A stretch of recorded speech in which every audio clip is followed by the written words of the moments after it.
ദാരിദ്ര്യം അതിൻ്റെ കടുത്ത സമ്മർദ്ദം ചെലുത്തി താണ്ഡവമാടിയ നേരവും ഒരു പരാതിയുമില്ലാതെ തൻ്റെ കുടുംബത്തെ നെഞ്ചിലേറ്റിക്കൊണ്ട് കരകാണാക്കടലിൻ്റെ മറുകര ലക്ഷ്യമാക്കി ഷെണായി തുഴഞ്ഞു. വരച്ച് കൊടുക്കുമ്പോൾ കൊടുത്തു. ആ കിട്ടിയ പൈസ ഞങ്ങൾ സൂക്ഷിച്ചു വയ്ക്കുക. അനാവശ്യമായ ടൂറുകളോ വേറെ ചിലവുകളോ ഒന്നുമില്ല. പിന്നെ ഞങ്ങൾക്കൊരു ചെറിയൊരു ഷോപ്പുണ്ട്, അമ്പലത്തിലേക്ക് മാത്രം ആവശ്യമായിട്ടുള്ള സാധനങ്ങൾ. അത് അച്ഛന് നടക്കാൻ പറ്റാത്ത കണ്ടീഷനിൽ അച്ഛൻ്റെ ആഗ്രഹത്തിന് ബുക്സൊക്കെ വിൽക്കുന്നതിന് വേണ്ടി തുടങ്ങിയൊരു കടയാണ്. അത് അച്ഛൻ പോയതോടുകൂടെ പിന്നെ അമ്മ ഏറ്റെടുത്ത് രാവിലെ അമ്പലം തുറന്നിരിക്കുന്നത് 10 മണി വരെ ആയിരിക്കും. അതുവരെ തുറന്നു വയ്ക്കും ആ ഷോപ്പ്. പിന്നെ വൈകുന്നേരം 5 മണിക്ക് തുറക്കും. എപ്പോഴും സ്ഥിരം അവിടെ ആള് വേണമെന്നൊന്നുമില്ല. അവിടെ ആളുകൾ വേണമെങ്കിൽ സാധനങ്ങൾ എടുത്തുകൊണ്ട് പോകും, പൈസ വയ്ക്കും. അമ്പലത്തിലേക്ക് ആവശ്യമായിട്ടുള്ള സാധനങ്ങളാണ് മുഴുവനും ആ കടയിലുള്ളത്. ചെറിയ കടയിൽ ഞങ്ങൾ ഇരിക്കണമെന്നൊന്നുമില്ല. ഞങ്ങൾ സാധനങ്ങൾ അവിടെ നിരത്തി വെച്ചാൽ സ്ഥിരം എടുക്കുന്ന ആളുകളാണെങ്കിൽ അവരവിടെ പൈസ വെച്ചിട്ട് സാധനം എടുത്തുകൊണ്ട് പോകും.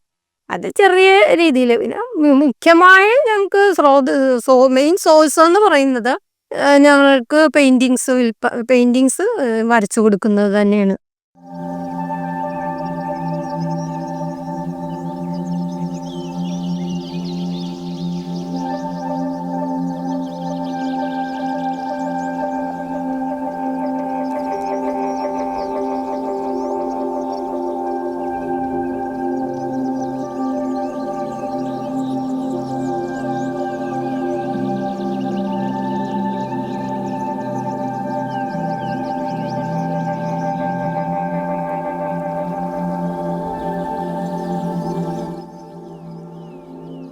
ഷെണായിയെ ലക്ഷ്യത്തിലേക്കുള്ള ദിശ നിർദ്ദേശിച്ച വ്യത്യസ്തനായ ഒരു പ്രഭാത സവാരിക്കാരനെ സൂചിപ്പിക്കാതെ ഗ്യാലറിയെപ്പറ്റി പറഞ്ഞാൽ അത് അപൂർണമാകും. ഈ ഗ്യാലറി ഇവിടെ വന്നിട്ടുണ്ടെങ്കിൽ അതിൻ്റെ 100% ക്രെഡിറ്റ് ഞാൻ ഈ വരയ്ക്കണതൊക്കെ ദൈവങ്ങളുടെ അനുഗ്രഹം കൊണ്ടാണ്. ഞാനല്ല വരയ്ക്കണേ, ഞാൻ ബ്രഷും കൊണ്ട് ഇരിക്കണമെന്ന് മാത്രമേ ഉള്ളൂ. പലപ്പോഴും ഞാൻ ഇങ്ങനെ ഇൻ്റർവ്യൂവിൻ്റെ സമയത്ത് പറയാറുണ്ട്, ഞാനൊന്നും വരയ്ക്കാറില്ല, ബ്രഷ് പിടിച്ച് ക്യാൻവാസിന് മുമ്പിൽ ഇരിക്കും, വരയ്ക്കണ വേറെ ആരുമാണ്. അതുപോലെ ഇത് വന്നിട്ടുണ്ടെങ്കിൽ ഇവിടുത്തെ ചിത്രങ്ങളെല്ലാം വരച്ചേക്കണത് ദൈവങ്ങളും. അത് ഈ ഗാലറി ആയിട്ട് ഇവിടെ വരാനുള്ള സാഹചര്യം എൻ്റെ മനസ്സിൽ തോന്നിപ്പിച്ചത്, ഇത്രയും റിസ്ക്കാണ് ഈ സ്ഥലം തോന്നിപ്പിച്ചത് ഇതാവാം. ഫോർട്ട് കൊച്ചി പരിസരങ്ങൾ വരച്ചെടുക്കുന്ന പല പ്രഭാതങ്ങളിലും വഴിയരികിലിരുന്ന് ചിത്രം വരയ്ക്കുന്ന ഷെണായിയോട് സ്ഥിരമായി കാണുന്ന ഒരു പ്രഭാത സവാരിക്കാരൻ പതിവില്ലാതെ കുശലം പറയുവാനെത്തി.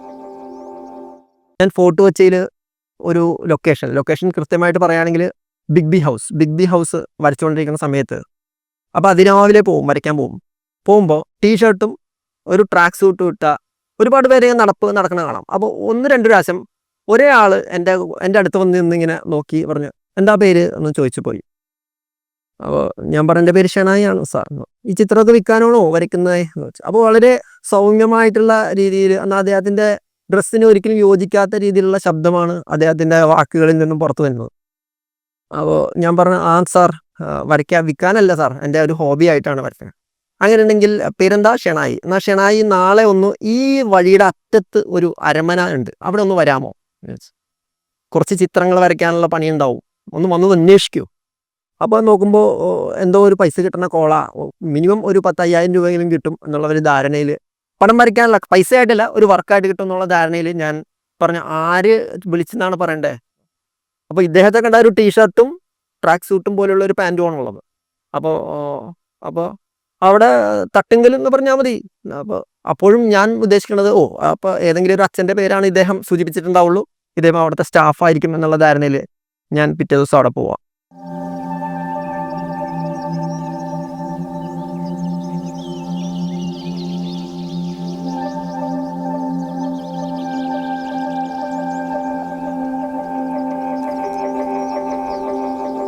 സാധാരണ ചിരിച്ചുകൊണ്ട് ഒരു സലാം കാണിച്ച് നടന്നു പോകാറുള്ള അദ്ദേഹമാണ് മ്യൂസിയം ഗാലറി എന്ന ആശയത്തിലേക്ക് ഷെണായിയെ എത്തിച്ചത്.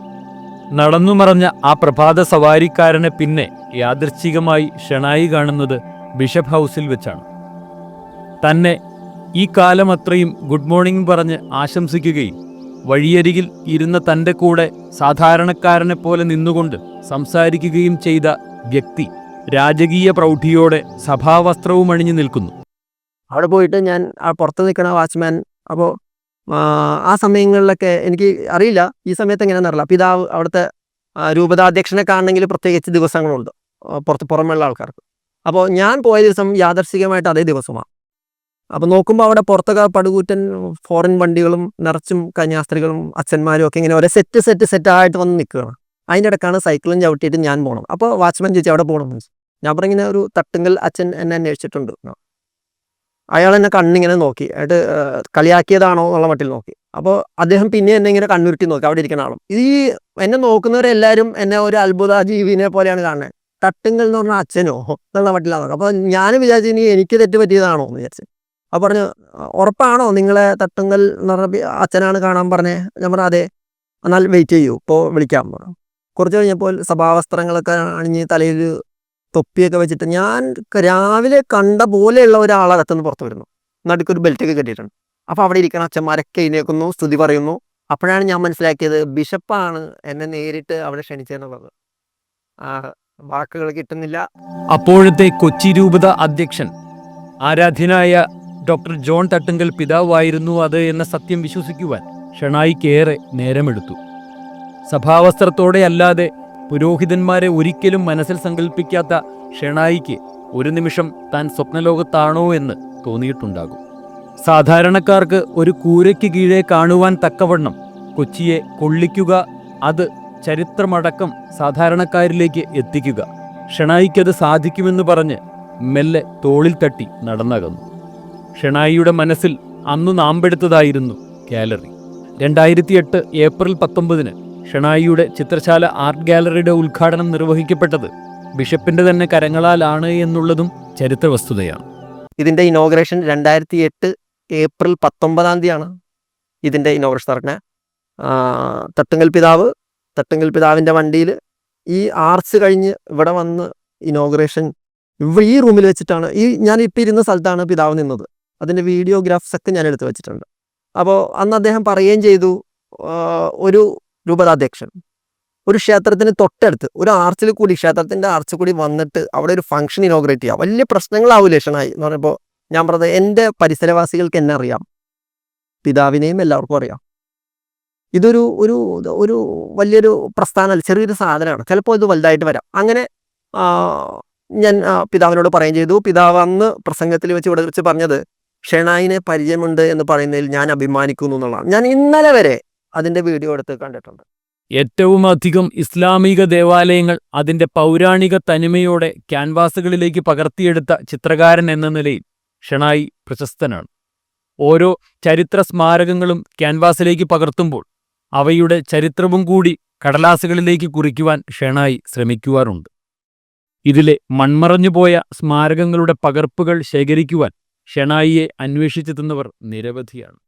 അച്ഛന് കൂടുതലും പടങ്ങളൊക്കെ വരച്ചത് ആ സ്പോട്ടിൽ പോയിരിക്കുമ്പോഴാണ്. അപ്പം അങ്ങനെ സ്പോട്ടിൽ പോയിരുന്ന കുറേ പേര് കണ്ട് അവിടെ മൊത്തം ആൾക്കാർ കൂടി നിൽക്കുന്നു. അതുപോലെ ചില രസകരമായ സംഭവങ്ങളും നടന്നിട്ടുണ്ട്. ചിലപ്പോഴൊക്കെ അവിടുത്തെ ആൾക്കാരൊക്കെ എന്താ സംഭവിച്ച് ആൾക്കാർ കൂട്ടം കൂടി നിൽക്കും വരയ്ക്കണ കാണാൻ.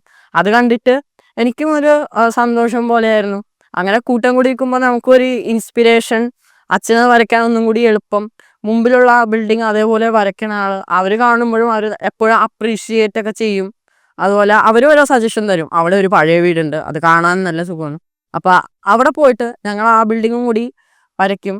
എന്നാൽ ഇതൊന്നും വിൽക്കാനുള്ളതല്ല, ഇതൊരു കളക്ഷനായിട്ടാണ്. ഈ കൂടുതലും ഈ പണ്ടത്തെ ആർക്കിടെക്റ്റ് ഒക്കെ പഠിക്കുന്ന ഈ ഓരോ സ്റ്റുഡൻസിനൊക്കെ പണ്ടത്തെ ബിൽഡിങ് പൊളിച്ചു കളഞ്ഞു, പക്ഷെ ചിലതിൻ്റെ ഫോട്ടോസ് പോലും ഉണ്ടാവില്ല. അപ്പം അങ്ങനെയുള്ള ഇത് വരുമ്പോൾ അവരിങ്ങോട്ടേക്കാണ് വരാറ്.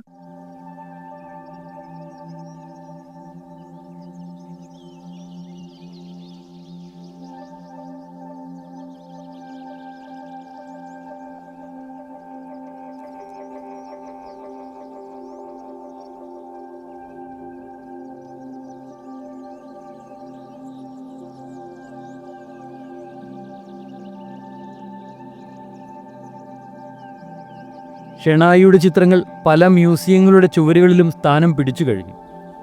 ഇതുവരെ ഒരു സാമ്പത്തിക സഹായം ലഭിക്കുന്ന ക്യാമ്പിലും ക്ഷണമുണ്ടായിട്ടില്ല. ഇത് പറയുന്ന കലാകാരൻ മറ്റൊന്നുകൂടി പറയുന്നു.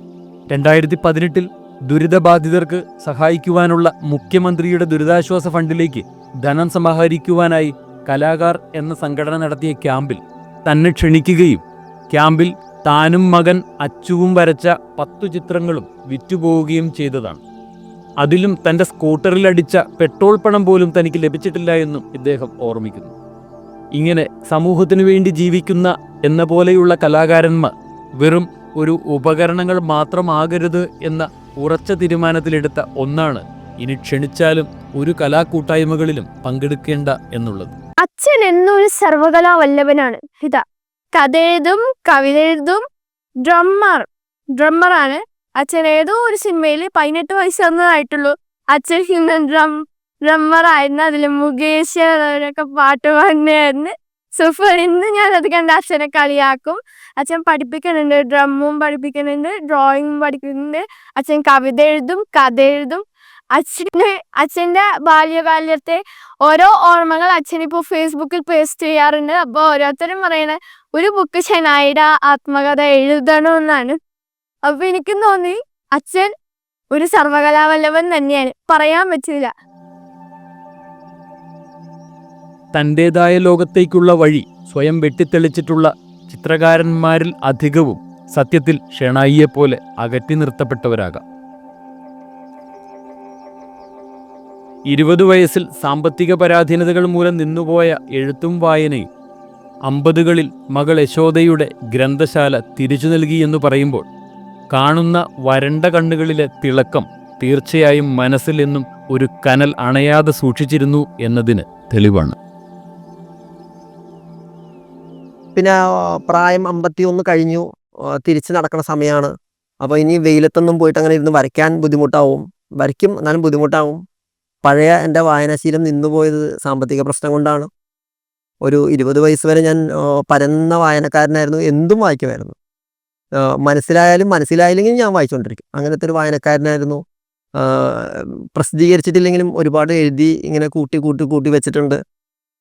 അപ്പോൾ പൈസ ഇല്ലാത്തതുകൊണ്ട് നിന്നുപോയ എൻ്റെ വായന സത്യം പറഞ്ഞാൽ ഈ 50 വയസ്സുള്ളപ്പോൾ, 20 വയസ്സുള്ളപ്പോൾ നിന്നുപോയ വായന 50 വയസ്സുള്ളപ്പോൾ മകളുടെ ഈ ഒരു ആഗ്രഹം പറഞ്ഞപ്പോൾ തന്നെ ഞാൻ ക്ലിക്ക് ചെയ്തത് സത്യം പറഞ്ഞാൽ എനിക്കും വായിക്കാൻ അവസരം കിട്ടുമല്ലോ എന്നുള്ള ഒരു ഉദ്ദേശം കൊണ്ട് തന്നെ ഞാനത് പ്രൊമോട്ട് ചെയ്തു. അതിവിസ്മയങ്ങളുടെ ചെപ്പ് തുറന്ന ഈ 2 ആഴ്ചക്കാലം പ്രേക്ഷകർക്ക് സമ്മാനിച്ച് ഞങ്ങൾ പുതുവിസ്മയങ്ങൾ തേടി യാത്രയാവുകയാണ്.